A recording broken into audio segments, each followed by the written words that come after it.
Hi, this is Joelle, your podcast host. Before we begin, I would like to acknowledge that we are recording this podcast on unceded Indigenous lands. Tiohtià:ke, Montreal is recognized as the custodian land of the Kanien'kehá:ka Nation. This serves as a reminder that this history, which is often forgotten or neglected, enabled us to be here. As a white settler, this is especially important for me to recognize the role my ancestors played in colonization.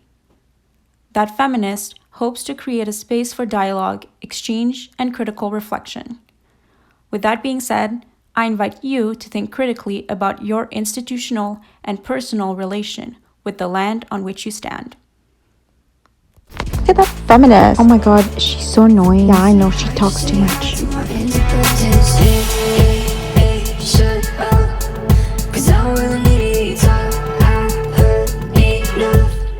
But we can still get lovers if you this one. Keep it quiet, it's a legend. When you want to when you're confident, say hi, just say hi to my independence. All right, welcome back, everyone. Today on That Feminist, we have a special guest. Bent Ness is here with us. I wish we had a live audience. So introduce yourself. Who are you, for those who don't know? Hi, so my name is Bent Ness. I would say I'm a content creator. I was Montreal raised but Moroccan born, so I kind of focus on the diaspora issues of the Moroccan people. And obviously I focus mostly on feminist Moroccan issues. So I'm very happy that you invited me. Thank you for inviting me. And I mean, thank you for coming. I know I'm going to repeat myself because we've already talked about it over Zoom, but I'm a big fan. Thank you. I was like a follower before, so it's really nice to get to interview you today and to have you on the pod. You fit the pod perfectly. Thank you. So first of all, I like to ask all my guests, do you personally identify as a feminist? I think I need to define what feminism is first to answer that question, because I feel like it's a broad term that we often use interchangeably. But for me, if you're asking me if I see myself in the mainstream Western feminism and if I identify with that, no, absolutely not. So in that aspect, I would not call myself a feminist. But in the broader term, I think I identify as a feminist with the Global South movement. So everything that has to do with my own home country, for example, or really just the Global South, in that aspect, then yeah, I'm a feminist. It's just sometimes I've honestly stopped using the term or identifying myself with that here in the West, because I feel like my identity is not really represented in that movement anymore. So I tend to detach myself and really claim it only when I'm surrounded by people with the same cultural background as I am. Yeah, I feel like here it's sometimes when you say you're a feminist, it can be interpreted as liberal, white middle class woman feminists, which is obviously they fight for certain causes that maybe other people don't identify with, right? I would say I don't identify myself as that kind of feminist, and that's kind of a struggle, right? Because when you say just, oh, of course I'm a feminist, well, some people are going to assume that you're the white middle class liberal feminist, but I like to say my type of feminism is like intersectional, and that I'm trying to fight for all women's rights. But yeah. Yeah, it's a tricky situation, and I think for us, especially like I'm speaking as a visibly Muslim woman, we often have to explain ourselves when we're asked that question. So we kind of reach that point where we're like, well, I'm not going to justify myself. I just won't identify publicly. And once you get to know me, then you'll see that, yeah, I am a feminist, but it's just, I won't put the title on myself. Yeah, you don't put the label, but like if we know you, we know what you're fighting for, and what you stand for, which is sometimes like just the same thing. Yeah. Yeah. All right. So today, I brought you on here today to talk about Palestine and the genocide that's happening over there. And I just want to say first off and ask you, like, why do we use the word genocide and instead of war or conflict, which a lot of media have been using?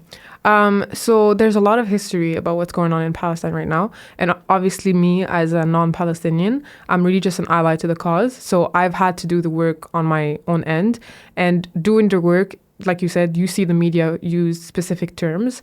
So they'll say it's a conflict, they'll say it's a war, which kind of indicates that it's two sides that are just fighting over power, fighting over land, fighting over economic reasons. But that's not the case. So in Palestine, for those who are not aware, it's an illegal occupation. There were indigenous people there who happened to be the Palestinians who lived on those lands, but following the Balfour letter, basically, the UK just gave that land to white Europeans and allowed them to just settle there, claiming it to be their holy land. So that's why allies and the Palestinians have constantly said that it's not a conflict because it's unfair, and it's not two sides fighting over the same land. They don't have the same resources. The Palestinian people don't have an army. They don't have, it's an oppressor and an oppressed. Yeah. And so that's why we always say it's a genocide, because clearly, as we're seeing right now, especially in Gaza, there's an ethnic cleansing going on. And ethnic cleansing is basically when people in power are doing everything they can to eradicate socially, culturally, and physically the people on those lands. So you'll see that the language is being eradicated. They're not allowed to wave their flags. They get violently treated if they wave their flags. So it's multiple spheres that come together just to really violently oppress people. So that's why it can't be a war, because it's not two forces fighting equally with equal resources. It's really one people being violently oppressed by a more powerful, quote unquote, other people.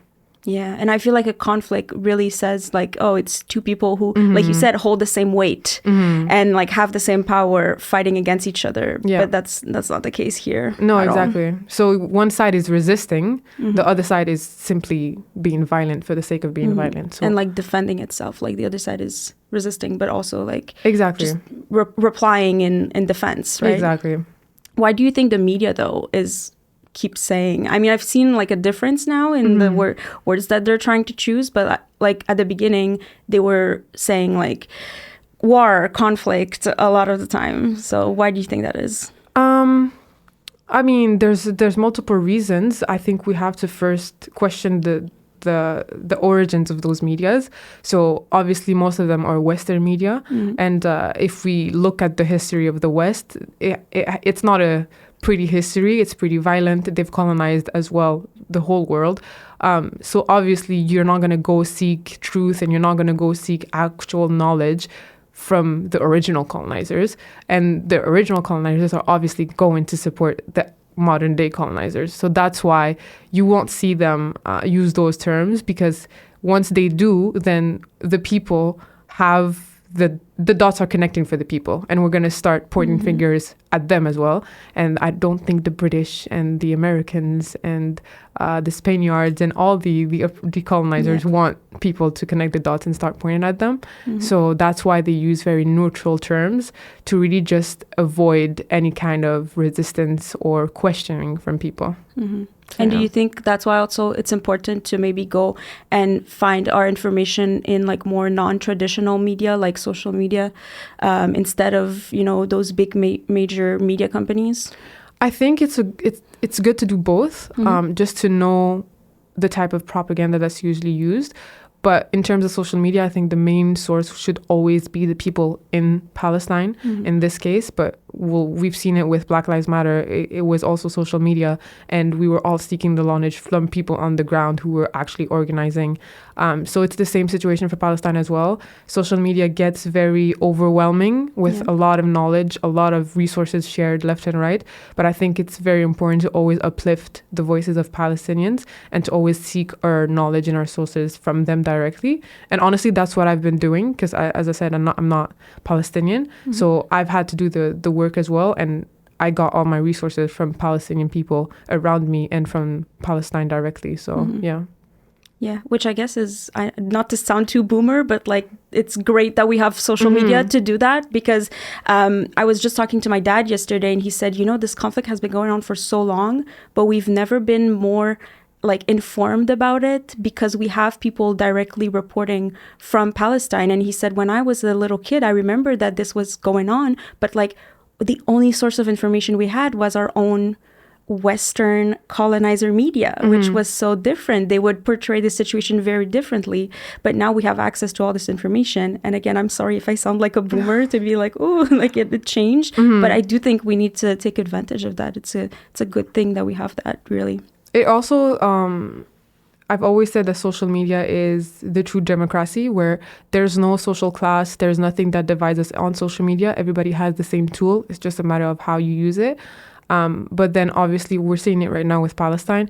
We have been shadow banned. We're getting censored on social media as well. So although it's a great tool, the people in power will do everything they can to really silence those voices that we're trying to amplify, which is why it's important to seek our knowledge from them, but also to make sure that we share that knowledge around, because otherwise they'll just be screaming in the void, basically. And especially now that I feel like all social media platforms are being owned by the same people, which are all Western, white people. male. Yeah. I wanted to talk specifically about the feminist struggle within the fight of Palestine. And I've read a piece for this about,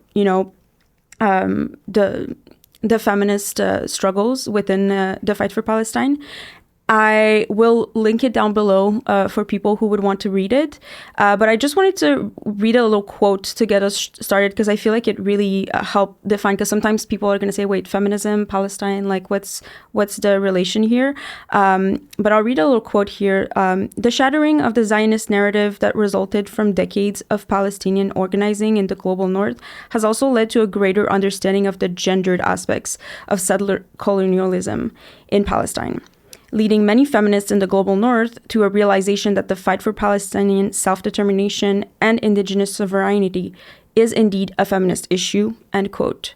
So, it talks about the global north, so Western societies, and how people here are now like realizing more what's going on in Palestine, but they're realizing that it is a gendered issue too, and all of the issues with gender are going to be also have effects in Palestine.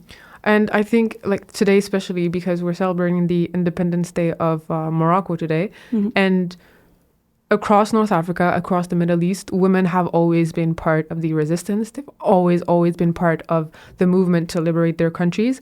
So it's important to remember that the people liberating those lands that have done it in the past have been men, but also women. And women birth revolution, especially in North Africa. A lot of our feminist writers are women that just decided to rise against the patriarchy that we have there. And I think it's a double-edged sword back home for us in North Africa and the Middle East, because not only are we fighting patriarchy, we're also fighting imperialism. So that's an issue that's not really dealt with here in the West, and that's a reason why I personally don't see myself in the Western mainstream feminism anymore, because imperialism is a massive form of oppression that we sometimes forget. And we've seen it in the past with everything that was happening in Afghanistan, where the movement was hijacked mostly by white Western women who thought it was an issue about women and their hijab, which actually was not the case. It was an issue about men taking positions of power and really making sure that they military impose patriarchy. Religion or not, at the end of the day, the issue was imperialism and patriarchy. And I've seen that in Morocco, we've seen that in Egypt. So I feel like this is probably biased for me to say, but for me, I feel like the feminist revolution truly comes from the global South. And I feel like the birth of it was in North Africa and the Middle East. So that's why for me, I can't untie Palestine and feminism, because a lot of the revolutionaries in Palestine are women. A lot of the revolutionaries in Black America that were allies to Palestine or still allies were Black women. So like Assata Shakur, Angela Davis, they're all very famous women that have been labeled as terrorists for the way they think. So feminism was a tool for them to reclaim that place within revolution thinking. But they've also shown their support to Palestine. So I think we need to connect the dots ourselves and be like, if that's such a big face for our feminism here, why is she relating to Palestinian women? And then we can see that the issues that Palestinian women are dealing with are the same issues that we, women of color here in the West, are still dealing with. So. Sorry, that was my French coming out. Yeah, but like as you mentioned, like even for the wearing of the hijab, if I want to go back to that, you know how you said like Western white women hijacked that, and I feel like I still see that today. They going into these other countries saying like, oh look, we've done all of this, and like, you know, here we are equal, and so let me like come and save you. Like they're playing savior, really, right? Like the white like superior complex, really. Do you feel like with the more importance the movement has gathered here in North America, that do you sometimes look at these people like coming in from the outside supporting the cause? Do you sometimes get a bit of like resistance, thinking like, oh, these people are like playing the white savior card? Or I think with every movement, you will see white people join the movement eventually, and some of them have that white savior complex that we all are trying to deconstruct. So obviously, yes, we do have that. I think the issue here with Palestine that we've seen is all these stereotypes that are associated with Arab people in general and the Middle East. So not only white savior does come in, but there's also this resistance to side with Palestinian people fully and Arab people fully, because there's that fear of, I don't want to be associated with people that do this and that to their women. I don't want to be associated with people that do. So it goes further than the white savior, because the stereotype is that we're beyond saving, like we're savages. People don't even put that type of energy into our people and our cause, because they just don't see us as human. And that's why, to go back to the terms, that's why we always say it's a genocide and it's apartheid, because one of the key elements for something to be labeled as genocide or apartheid is when the oppressed are not seen as humans. They're seen as violent animals, and the constant dehumanization of Palestinian men and women led to that. And that's also one of the reasons why sometimes within feminist spheres, you'll see that people don't fully associate with the cause. They'll want to stick to a status quo of ceasefire, a status quo of peace, quote unquote. Yeah. But peace on both sides. Exactly. Yeah. But you can't get peace on both sides when one side is violently repressing the other. So yeah, all those elements come in play. So yeah. Especially when the history, I feel like, of feminism that we're being taught here, at least in Canada and North America, is very like, the beginning of it is very white, middle class, liberal woman that started it. When you said, you know, like, to me, the Global South is women from the Middle East. So, you know, I think especially with that, it's normal that, you know, you're not going to identify as a feminist here, because when we say feminism, that's all these images of white women and what they were fighting for is what comes to mind, really, when it's not all that. And also it's two different realities. So when les suffragettes, for example, were fighting for their rights and everything, it's important to remember that while they got their rights as white women, Black women are still being oppressed, and Latina women were still being oppressed. So one side had the right to vote, but the other side was still considered slaves. So it's important to remember that history as a whole of the West has always been whitewashed. And so it's not, feminism is not a side that wasn't whitewashed either. But sometimes I just find it funny where you have to explain yourself to academics who studied women's study, for example, in a university, and most of them don't know that a Muslim Moroccan woman built the first university in the world. So it's stuff like that where you're like, you have to decolonize also your mind and your history, because otherwise it's impossible to be intersectional with your feminism if you don't go seek that knowledge.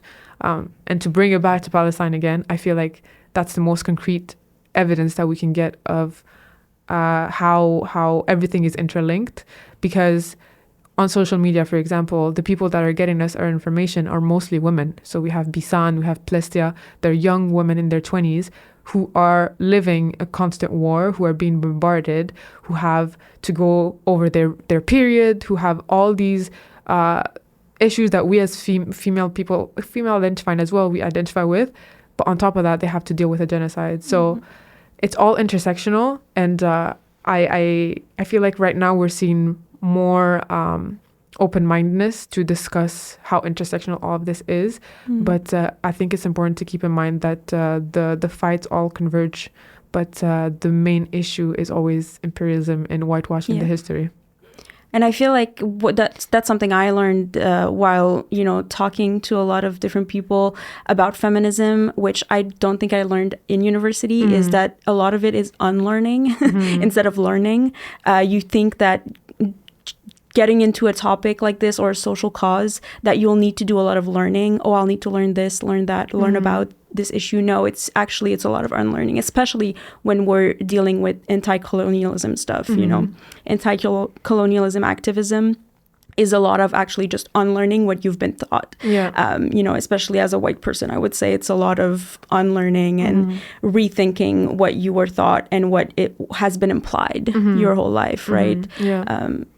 So yeah, talking about, what you just said, intersectionality, I think can pretty much define, the cause of like women in Palestine or women who are fighting for Palestine, and how it's all a question of intersectionality and how we can look at feminism in a way that is intersectional, where not all women are going to have the same living experiences, but we all need to fight for the same cause. Otherwise, that's where feminism gets lost, and that's where our causes get lost, right? And I think with intersectionality, to bring it back to imperialism, the thing is, when we identify as feminists within those Western spheres, a big clash is of the whole lived experiences versus the theory about those experiences. So you'll see a lot of Arab women, for example, claim that they're for Palestine, but they're also feminists, and they'll be denied because, again, the stereotypes come in mind of, well, if you're truly feminist, go to Palestine and let's see what they do to you. They'll do this, they'll do that, they'll do this. So it's that. Yeah, I've seen that a lot about LGBTQ people as well. Like they claim certain things, and then like you see all in the comments people being like, oh, well, they're not going to treat you well in Palestine. Exactly. Yeah. So it's really, they don't really understand the causes and the activism within those causes, because if they did, they'll see that what's going on in Palestine is concrete proof of all the work that was done in the past that we need to redo and continue to push through. And again, to bring it to the queer communities, that's just pinkwashing. They'll just claim that all those violent stereotypes are a reason to stop supporting the cause. But it's important to remember that we're not on the same levels. People there, Palestinians, also are queer, also are women, but they don't have time to come to your level of feminism and pro-queer activism, because they're still being bombed and they don't have their basic needs met. So once they get that level, then we can start discussing how can we liberate queer Palestinians, how can we help women in Palestine, but they're not at that point yet.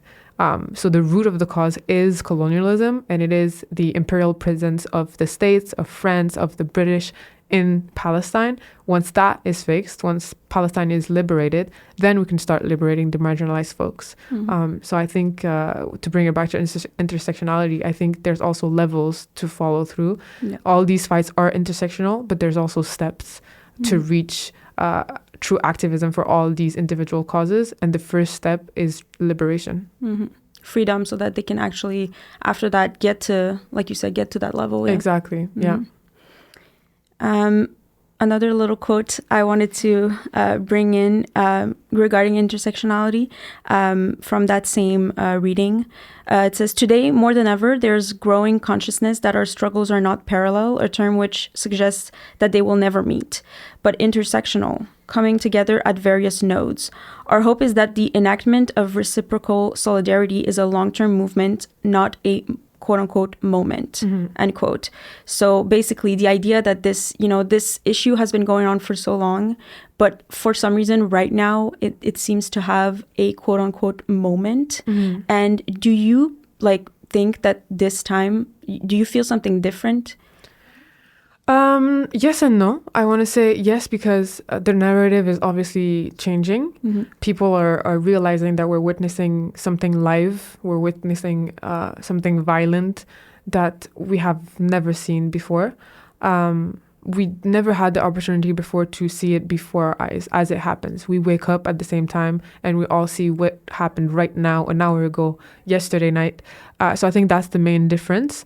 But this occupation has been happening for 75 years. So it's nothing new. They've been killing people. They've been oppressing the Palestinian people. So in that aspect, no, it hasn't really changed. But to bring back to your quote, I was reading Angela Davis's book recently about the Ferguson revolution, quote unquote, and the struggle for freedom in Palestine. Yep. And she was making those connections and saying how, like you said, it's not parallel. They're all connecting at one point. And for her, the main connection was the healthcare issues or just the health system for Black women in America compared to Palestinian women. So when we are able to relate to our own issues, when we're able to see what's going on elsewhere and see that our issues touch theirs as well, I think that's when we're able to really connect everything and be true allies. So like even for me as a Moroccan, I can see that my issues back home in Morocco for reproductive health, for example, or just some basic rights that we're still fighting for, they're shared within all of North Africa, and they're shared within Middle East and Palestine. So yeah, it's a bit of rambling, but all this to say, it is important to keep in mind that all of our fights are connecting.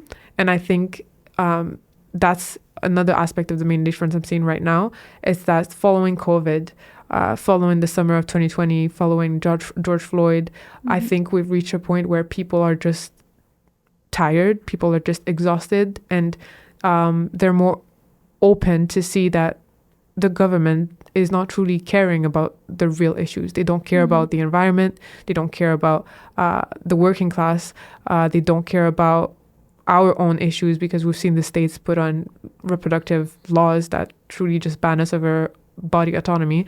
So we're seeing all these new laws, all these new methods of oppressions bringing us back to the past.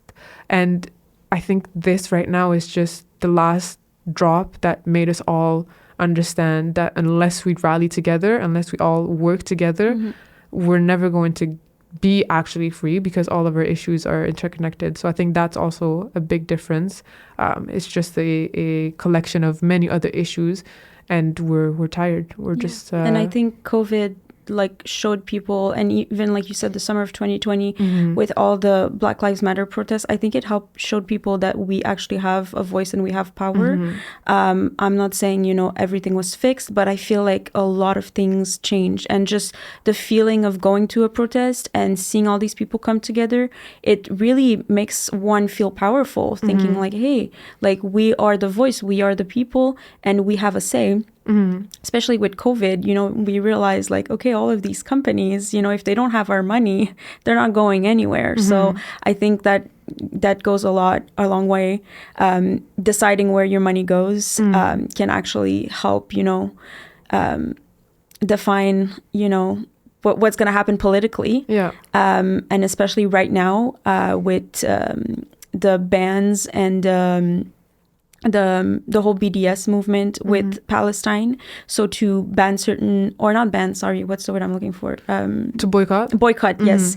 Boycott certain brands that have publicly, claimed that they were giving money to Israel, or that some, journalists have found out they were supporting Israel through, secret donations and stuff like that. It can be either public or private. I've noticed a lot of companies try to stay neutral on those things. And again, we want to hold them accountable too, right? The ones that stay neutral, because those are the ones that most of the time have stuff to hide. So I think, COVID changed a lot. And it is different. At least I feel something different. But yeah, on the whole, like BDS movement, can you tell us more about that? Because I didn't know about it until I read about it. Okay, so BDS is a movement to boycott, divest, and sanction.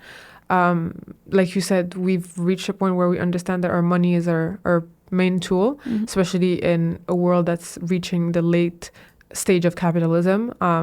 Money is really the only thing we can control. And so it has been around for many, many years. Like even me growing up, we've had products that we never bring home because we know they publicly fund the apartheid in Palestine. And it has been done in the past. Boycotting is what helped South Africa to get the freedom that they deserved and live out of apartheid, and it's the same thing for Palestine. That's why boycotting works. And so right now what we're seeing is collective boycotting. So you can individually boycott. That has always been done. You can boycott every sphere you want, not just products. But when it's collective boycotting, and it's when boycotting is done in mass. So like a lot of people will focus on one specific brand to make sure that their profits get hit. In 2021, when we were protesting for Sheikh Jarrah, which was a neighborhood in Palestine that was getting revamped, quote unquote, where they were taking the Palestinian people out of their homes and trying to put Israeli settlers in those homes instead. Everybody started to boycott Ben & Jerry's because Ben & Jerry's had a factory in occupied Palestine. So that was a collective boycott movement. And so because of that, or thanks to that, Ben & Jerry's came forward and put a statement out and took a stance.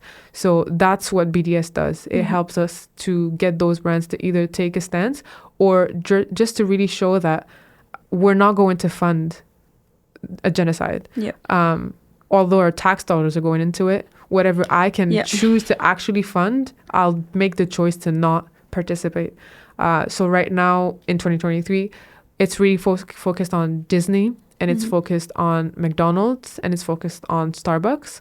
Starbucks because they fired people who showed support with Palestine, and Starbucks has always had issues with their labor unions. So that's one of the main reasons why we're boycotting them. Disney because following everything that happened October 7th, they decided to donate money to the occupying forces. So that's a clear stance on their end. So the response has been to boycott and not to consume any of their stuff. And McDonald's because they were sending free meals to the occupying forces while Gaza had no money, no food, no water, and they're basically being collectively punished for something they had nothing to do with.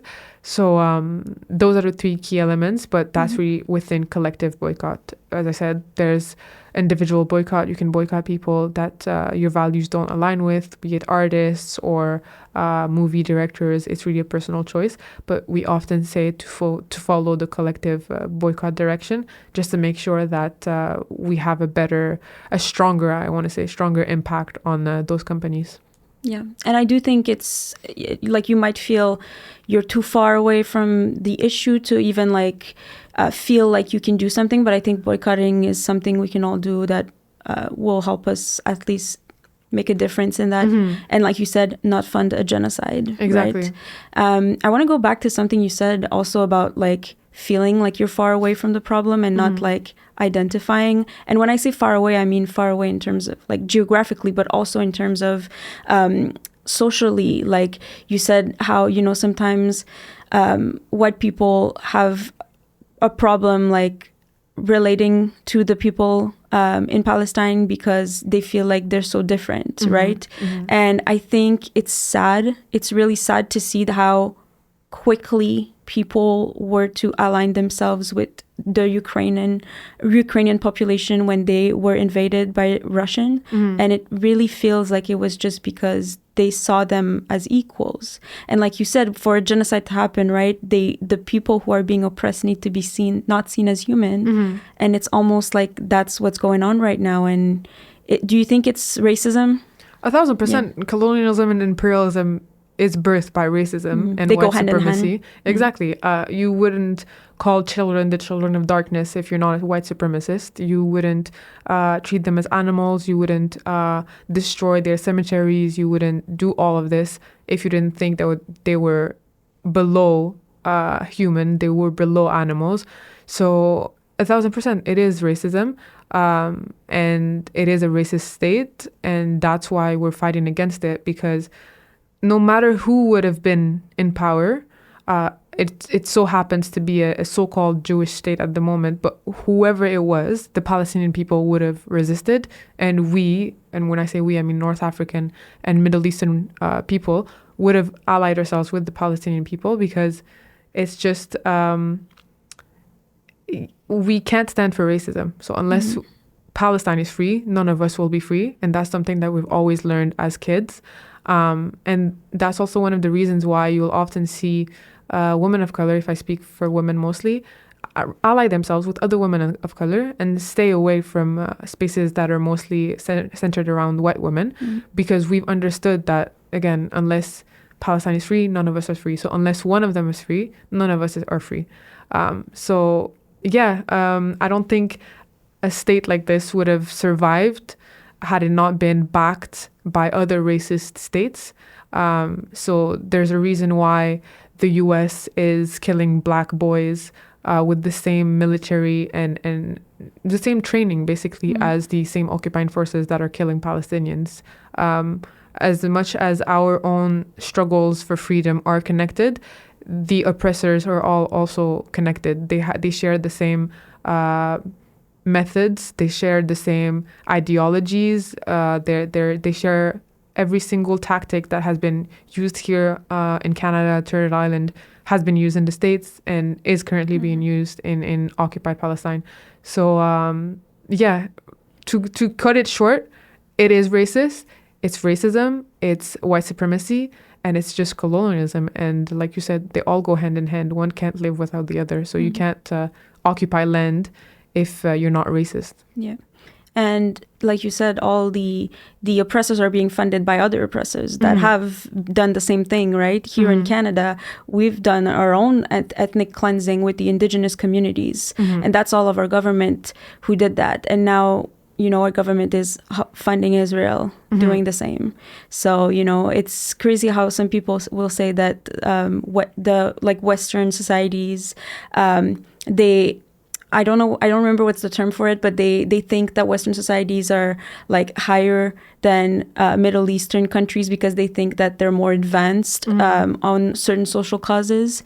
I do believe there's a term for it. I'll have to remember, but those people, they think that, but it's like the same things are happening everywhere. Like you said, it's just racism, right? You also need to go back. That's why I was mentioning history. You need to go back to the history of those countries before the white Western world started to mention them. So if you go back to Syria, if you go back to Palestine, if you go back to Egypt, those countries have history. And those lands belong to people with history. So it's very easy for us, especially us being born after the 9/11 era, to see that region of the world as a region filled with conflict, quote unquote, and war. But we have to question, where did that come from? War doesn't just start out of nowhere. So why do we have that image? The violence, where does it come from? Who bombs those people? And once you start asking those questions, you start to realize that the only reason why they are not as advanced, quote unquote, as the West is because the West stopped that advancement. The West funded genocides, funded wars, funded violence on those people. And so that's why they have the time to focus on other issues and look more modern and look more democratic. I say look because it's all a facade. Yeah, no. We have our own issues here. I mean, Roe v. Wade was just overturned in the U.S. and that's like not being advanced at all. So that's the thing. It's like if one side has one leg in the race already, obviously he's going to get to the end much faster. But if he's pushing back the other people who are also trying to get in the race, that's just unfair. So that's the whole, my whole issue with the image that people have of North Africa and the Middle East and Africa as a whole. We were robbed, or all of our resources were robbed from us, and we had to deal with violence for the longest time. Many of us are the first generation of people who live under a free African country, under a free country in the Middle East. So that's the thing. When you have had years and years to get that wealth, get that comfort, get those privileges, it's easy to point at other people and be like, you guys are violent, you guys are savages. So that's also something that we need to keep in mind. And we just need to deconstruct all those stereotypes, because we've seen those stereotypes being used on Indigenous people here. They were also called savages. They were inhumane. The Indian Act was put to eradicate the Indian in them. All those terms are very violent, and we've seen it with Black people in America as well. The whole war on drugs, and it's the same thing, the whole war on terrorism in the Middle East, and calling everybody, even civilians, savages, and they're all violent and they don't deserve our humanity. That's all triggering to us, but that's all fear mongering that you feed to people to make them understand that they need to side with you and that your violence is justified. So before we sit on our privileges here and point at the global South and act like they're the bad guys, we need to understand, what does a bad guy actually do? And then when we understand that definition, we see that the West is pretty much just as bad. Governments and people in power mostly are the bad guy. What would you say to someone who is like very neutral and is like, I just want peace and I just want both sides to stop, you know, ceasefire, like you said? What would you say to someone that just has that stance? Many things, but if we were to start from the beginning, I think I would redirect them to Kwame. Kwame Ture was one of the key elements for me to understand what peace actually means. And he once said that peace is the white people's word. We want freedom. We want liberation. Liberation is different than peace. And you cannot get peace unless people are free. So that's the thing that sometimes pisses me off when people stay neutral and just want peace. You want peace for who? Because unless two sides are at peace, then it's not really peace. So that's the situation we're seeing right now with Palestine. What people actually want is to go back to the status quo. They don't want to be bothered online. They don't want to be bothered in the street by protesters. They want us to go back to the silent ways we were in. But the status quo is not less violent. The status quo is just, you don't see it. The violence continues. People are still being bombed. People are still being deprived of their rights. It's just, it's not in your face. So that's what I would say to someone who's neutral. But also, we need to remember that being neutral and being silent when stuff like this happens just puts you in the side of the oppressor, because silence is what feeds the oppressor. As long as you're being neutral and silent, they have all the reasons in the world to continue doing what they're doing. But when you're standing up and you're allying yourself with the oppressed, whoever it might be, Palestine or outside, then you're challenging the government, you're challenging the elite, you're challenging the forces at hand who are perpetrating this violence. And when you're challenging them, well, then they're not comfortable. And that shakes their government, that shakes them, and they're not okay with that. And that's why they always do everything they can to silence us and make sure that we don't speak up, hence the centering on social media. And hence the terms of like terrorist as soon as somebody decides to be publicly resisting to oppression. So those are all the things I would say to somebody who's neutral. But to keep it short, I would ask them to define what being at peace means. And then they'll see by themselves that they're not really looking for peace. They're just looking for their privileges to come back.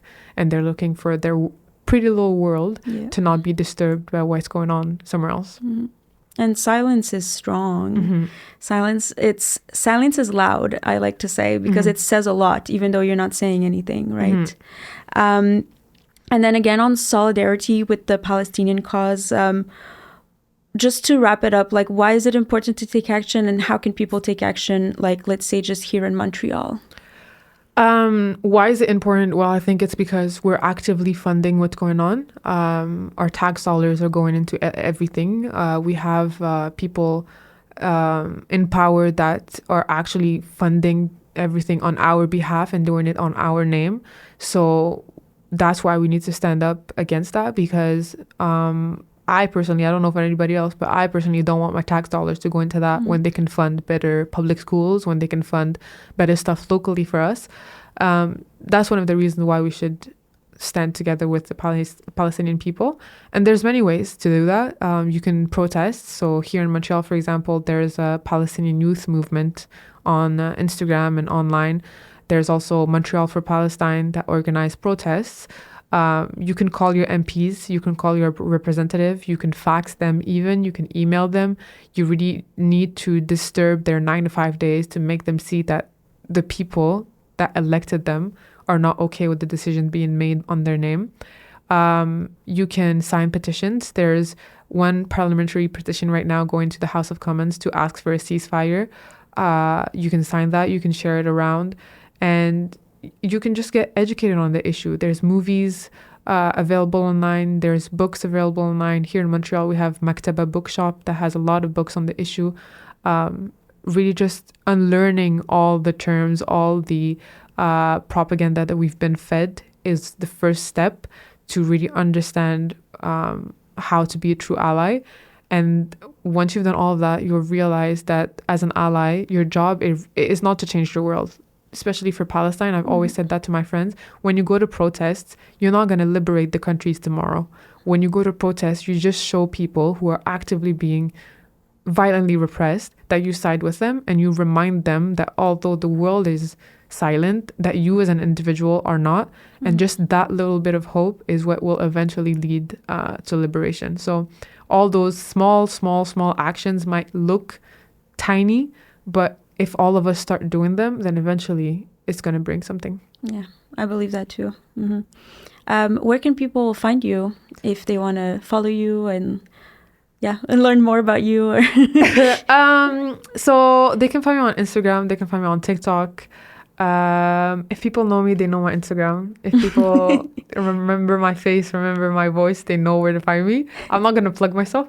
I'll plug... I'll plug you. I'll probably tag you. But definitely Palestinian Youth Movement and Montreal for Palestine are the two accounts that I think I really, really want to plug because they're really helping the cause a lot. So definitely follow those two accounts. Perfect. Thank you so much for coming and for talking about everything and sharing and opening. Again, I just want to specify that I am not Palestinian, and in no way was I trying to overstep or speak for the people. I really want to just remember everyone that I'm touched by this because as somebody who has friends and as somebody who is labeled the same terms as the Palestinian people, I've come to the realization of I will never get freedom for my people in Morocco unless I help get freedom for the people of Palestine. So as long as we keep that in mind and we all have that mindset, then but to remain hopeful as well. Eventually liberation will come.